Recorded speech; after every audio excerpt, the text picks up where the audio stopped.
Hello, YouTubers. Hello, subscribers. I wanted to get on here really quick and just say hello, find a spot that we can have a quick chat. Here we go. And two things, a couple of things that are happening in the United States. I want to talk about something my husband brought up and something I forgot to talk about yesterday about Meghan and Harry. Let's start with Meghan and Harry. Teresa. She is a strong supporter of Harry and Meghan. And yesterday, a couple of days ago, she was on GPC or GPN talking to reporters. And she was describing Harry's spare book and Harry and Meghan as, okay, these two people, Harry and Meghan, this was the only way that they could make their money. Like, this was the only way that Harry and Meghan was going to be able to make money in the United States. She also mentioned that Harry, it's almost as if Harry was trying to get away from, we're going to eat, aren't we? Yeah, mommy put that hair in that ponytail. So, where's her shoes? Where's her shoes? I'm going to repeat that. So, Teresa was saying how, I'm saying two things, but I want to go back. I want to go back to this part because she talks about Harry and Meghan, or Harry, as if he was trying to get away from the royal family. And there's no way of getting away from the royal family. And he's trying to shed his skin. I don't know what she was talking about. You got to watch it. I'm going to post it. And she wasn't making any sense. And like one of my subscribers said, all these people with these PhDs trying to give an opinion. And it's just not making sense. So she's a strong supporter. But she's talking to us as if Harry doesn't want to be in the royal family anymore, but there's no way out of it. And he was trying to get out of it, in a sense, by writing this book. Listen, Teresa, first of all, you're not making any sense. If you want to leave the royal family, you leave and then you shut up and then you move on. You don't go and write a book to stir up the pot, to talk about and expose your family about things that are sacred to them that Harry shouldn't be talking about, Teresa, and think that you're going to get out of the royal family quicker. No. Like Charles said in his speech, Harry and Meghan is across the pond doing their own thing, and we love them and we will continue to support them. That's all the royal family has been doing, is supporting Harry in his wine-a-thon with his wife, Meghan, that has started all this stuff. But she wants us to believe that it's Harry so it can take some of the heat off of her. You can't tell me she's tired of being blamed. I can't help but to blame you because this wasn't the Harry that we knew before you. And according to Harry, you brought all of this out in him. But Teresa wants us to believe that this is the only way that he can shed his skin and do his own thing in Montecito. Like one of the supporters said, there's other ways to make money. There's other ways for him and Meghan to do things to make money and not talk about other people's secrets and other people's afflictions and things that go on in their world. No, they thought it was a good idea to talk about Kate, Camilla, and Charles and all of them. I don't see Meghan talking about when she was giving that guy oral sex on 90210. I don't hear her talking about when she was a yacht girl. I don't hear her talking about her divorce to Trevor. That's talking about your life, silly. Talking about the royal family in the 15 minutes. She wasn't even in there 15 minutes. That's what disappointed me. I said, she ain't even in there long enough to have a story. So now she got all these stories, nothing substance about her. And then when she does get to the substance, she starts talking about how her family is useless and everybody over there is a nobody and everybody else is classless except for Dora. And come to find out, Dora wasn't nowhere to be found for decades and was partying for forever. And she was hanging out with Samantha. So stop the lies. And Oprah should have did her investigation to say, wait a minute, hold up. What is you talking about? Because the debacle started with Oprah. I digress. So I'm going back to Teresa. Because Teresa want us to believe that this is the only way they can make money. No. Oh my God. If anything, let me tell you something. I know you don't want to be talking about dirt on yourself. But in order for us to understand who you are as a person, unfortunately, the ugly and the good is going to show. It just is. It's all about being a celebrity. And that's what you want to be because you over there in Hollywood, Meghan. Then she says, let me pause so I can look at my notes. She says she feels sorry for them. I don't yet. I'm not going to feel sorry for Harry and Meghan until they take some accountability. Until they decide that,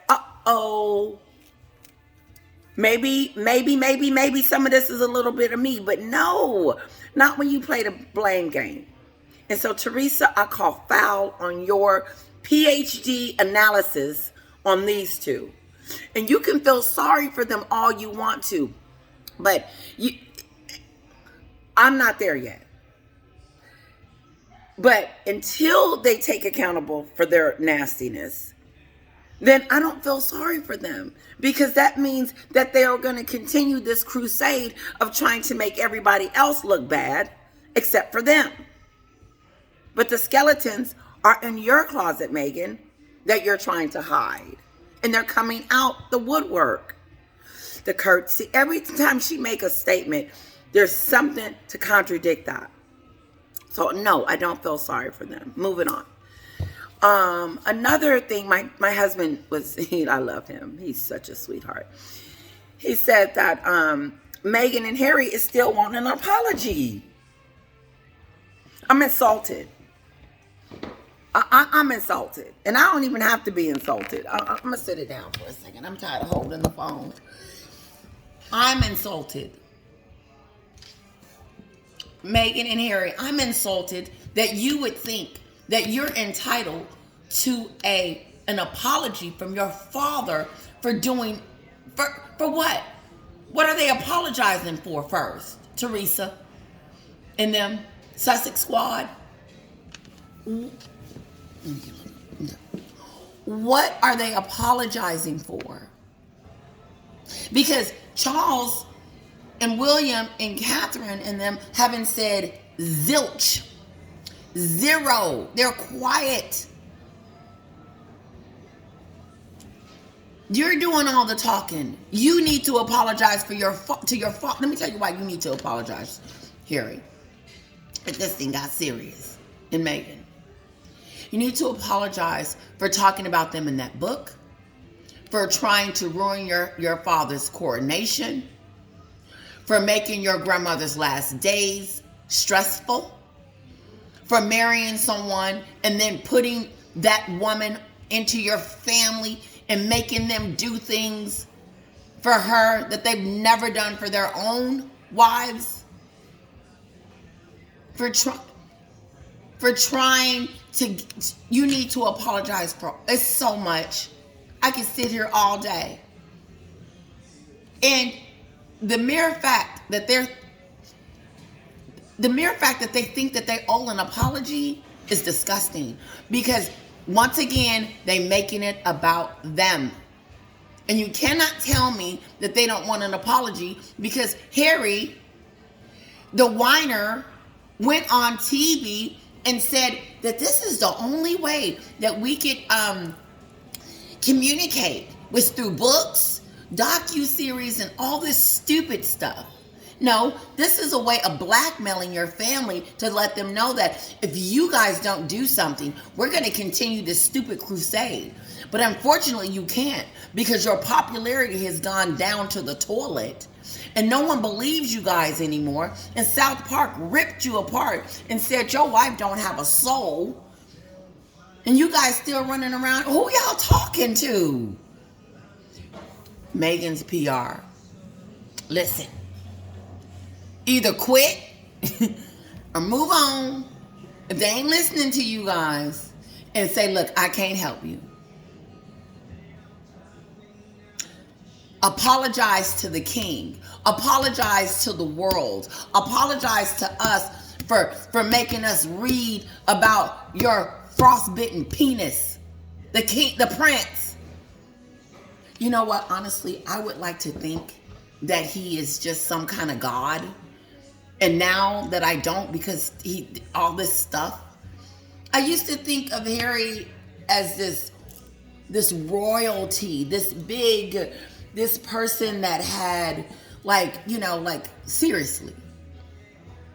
But now he's a joke. And now I know about all these crazy things about him that I shouldn't know. Meghan did that on purpose so you can get ready to divorce him when you do. And let me tell you something, that ain't gonna go well. When you decide that it's time to divorce him, we're coming. Because we're already predicting you're trying to set it up. No, you're a royal now. You're gonna be that forever. And she should. Like someone said, is she gonna go after Elon Musk? Is that the guy? Is that the Amazon? What's the Amazon guy name, honey? Jeff Bezos. Either Jeff, I think it's Jeff Bezos that's single. One of them. A billionaire? Because that's what she should have waited on. Instead of going after the prince and doing all this. I had something else to say, but I get to talking and I forget my thoughts. Because it's so much. I'm going to move on. Yeah, so no, they want an apology. Quit being stupid. Nobody's giving you an apology. Come on. Who do you think you are? I cannot believe that she thinks that she's owed an apology. And be careful, Charles. Because if you do apologize, which I think it just stinks that you would even think to do that. She might turn it down and do what she did to Jeremy. And blast you and say, nope, I don't accept it because you're this type of person. But who are you? Everybody else is this. But you're not. Like my sister told me this once. She said, and this doesn't apply to me right now. Because I'm not pointing the fingers. I'm just talking about the obvious. When you're pointing the fingers at someone and blaming them, there's those 3 little fingers that's pointing right back at you.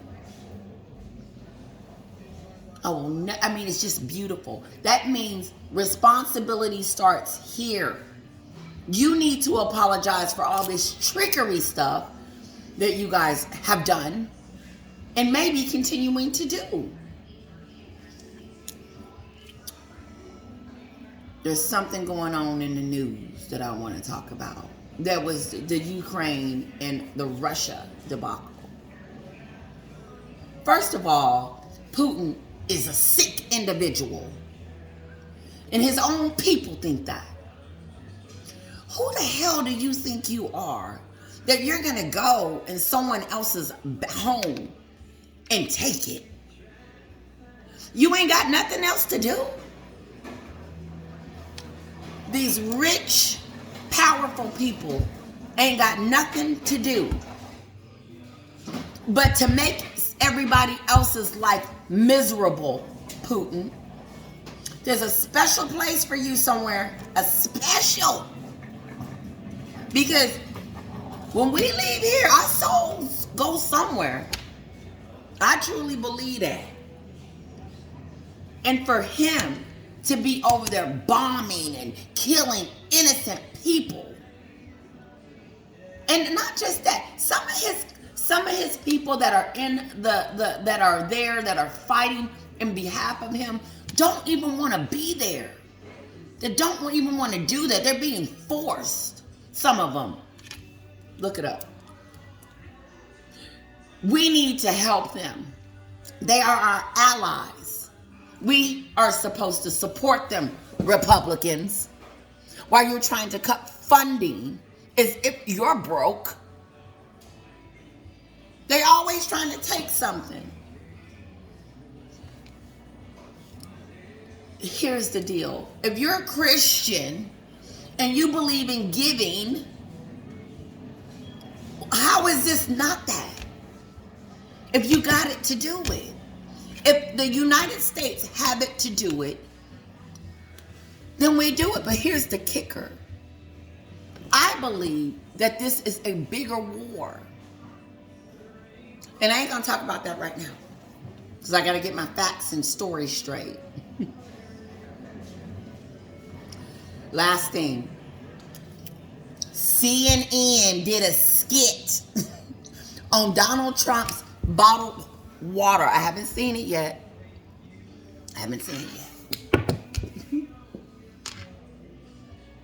Go check it out. CNN did a skit on Donald Trump. First of all, what was he doing there? You are not the president. And you're not going to be the president because legally, they're not going to let you, Donald Trump. They're just not. I'm sorry. You did your 4 years. We withstood it as long as I didn't think we were going to make it. I thought we were going to war at any moment. Domestic, meaning with our own people. You guys saw us. We were rioting. We were in the streets. We were protesting. And all the black people was to blame. Not all of them. But you know what was just amazing to me? Is the united front that we all came together as one. It wasn't black, white, Hispanic, or China. We are Asian. We were together. That's what makes us unique. When we can do it together, brothers and sisters. That I can walk with my sister, that she's white, and she's pushing, helping me with my causes and the things that are going on within our world. And here's the deal. Because I haven't talked about this and I'm finna go. This is a random conversation. Here in the United States, there is an issue with police brutality on African American, especially the men. Look it up. It's in there. It's all there. We have been fighting that cause or trying to bring attention to that for years. But now with the cameras, you can see for yourself what's going on. That's another subject another day. But just FYI. And the gun violence.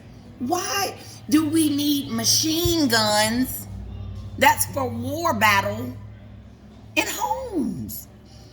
That you can literally hit a button and the thing just lets loose. And it don't stop. Who's coming in your house that you need to just rip bullets in them? No, it's the fascination of the gun. I get it. It's having it. The power of having that gun. But if you had a choice to get something just a little bit smaller, wouldn't you? Love you guys. I know it went political today. Love you. We're finna go get something to eat. Aren't we? Say hello. Hello. Okay, bye-bye. Love you guys.